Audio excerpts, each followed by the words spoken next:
여름에는 급격한 다이어트, 신체 활동, 땀, 알코올 섭취 증가로 치질이 쉽게 발생하는 계절이라고 하네요. 그런데 치질인 줄 알았는데 내장기관에서 발생하는 출혈이라면? 오늘은 장출혈에 대해서 알아봅니다. 그 말씀에는 정재환 입원내과 전문의입니다. 장출혈이 뜻으로 보면 뭐 어떤 이유로든 변에 이제 피가 나오거나 아니면 아주 시커먼 변이 나올 때 저희 장출혈이 있다라고 해요. 말로는 이제 대장에 출혈이 난 거죠, 피가. 이유는 여러 가지가 있어요. 한 가지 이유는 햄버거병, 장출혈, 대장균, 뭐 감염증 이것도 일으킬 수도 있지만 다른 세균으로 인해서 장출혈이 있을 수도 있고 아니면은 단순히 위염이나 위궤양, 대장암일 수도 있고 한국어로는 개실증이라고 그러는데 다이버티큘로시스라고 이제 대장에 이제 조그마한 주머니들이 생긴 건데 그거는 이제 자연스러운 현상이에요. 나이가 들면. 근데 주머니 쪽에서 피가 조금씩 나면서 여러 가지 이유로 장출혈이 일어날 수가 있어요. 근데 장출혈 일으킨 것 중에 하나가 이제 뉴스에 많이 나고 얘기 많이 했던 그 햄버거병, 대장균 감염증. 그러니까 관련이 있긴 있죠. 근데 모든 장출혈이 그건 아니에요. 그 중에 하나인 거지. 이거는 이콜라이라는 특정한 세균이 있는데 영어로는 이콜라이 517H7이라는 세균이 있는데 세균이 오염된 고기나 오염된 생우유 아니면 박테리아 오염된 흙으로 이제 자라난 식물들을 이제 안 익히고 먹었을 때 그게 식중독으로 이어지고 박테리아가 내뿜는 톡신이라고 그러죠. 그 안 좋은 물질들로 인해서 장출혈을 일으키는 상황을 말한 거예요. 이제 장염이 생기는 거죠. 그래서 일반적으로는 박테리아가 세균이 몸에 들어도 설사랑 뭐 장출혈 조금 이렇게 보통 이제 나아질 때가 많아요. 뭐 항생제를 먹고 나고 이러면은. 근데 아주 드물게 어른들도 일으키지만 보통 이제 아이들한테 일으키죠.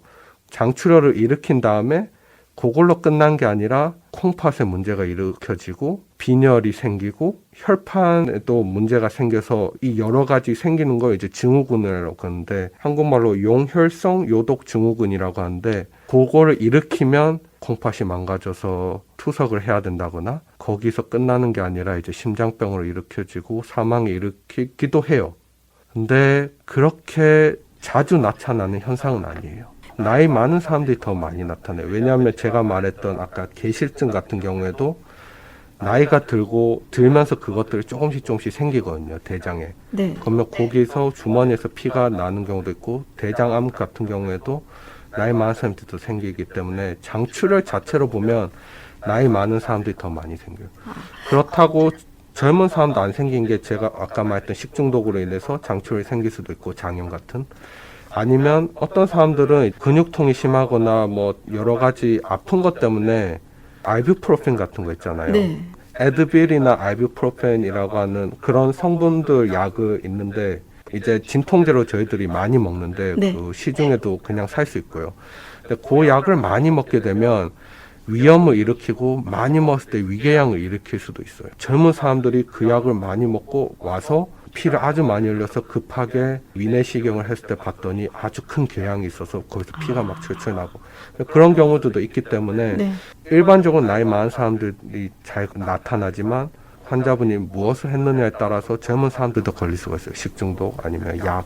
치질에 걸려서 피가 날 수가 있고 대장암 같은 게 걸려서 피가 나올 수도 있고 혈변이라는 게 가장 흔한 게 아마 그래도 치질일 거예요. 보통 치질은 이제 이미 환자분들이 자기들 치질 있는지 없는지를 알아요. 그래서 그렇죠. 이제 휴지를 닦을 때 아프고 아니면은 이제 변을 볼 때마다 항문인 데가 아프고 이제 휴지로 닦을 때 그냥 피가 조금 묻는다는 정도로 보통 치질은 끝나요. 네. 근데 위에서 나는 장출혈은 보통 변이 시커멓게 나오게 되고요.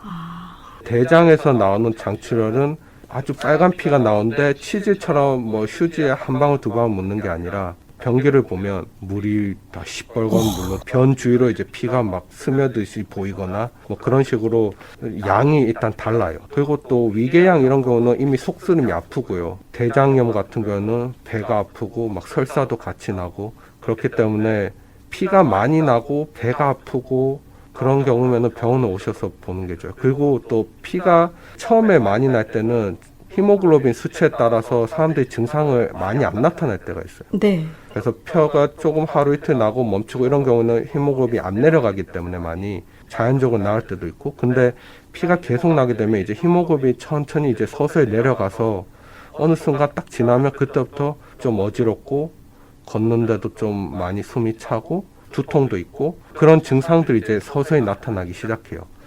그렇기 때문에 그냥 단순히 피 한 방울 두 방울면 좀 기다리셔도 괜찮으시겠지만, 피가 많이 나거나 그런 빈혈 증상이 있거나 설사도 많이 하시고 위도 아프고 이런 경우면은 병원에 빨리 와서 체크를 해보신 것도 괜찮죠. 왜냐하면 조금 늦었다가는 빈혈 증상이 심해져서 쓰러지셔서 오실 수도 있고, 안 받아도 될 수혈을 받아야 되거나 강한 약들을 처방받아야 될 수도 있고 하기 때문에 병원에 입원했을 때 중환자실 가야 됩니다.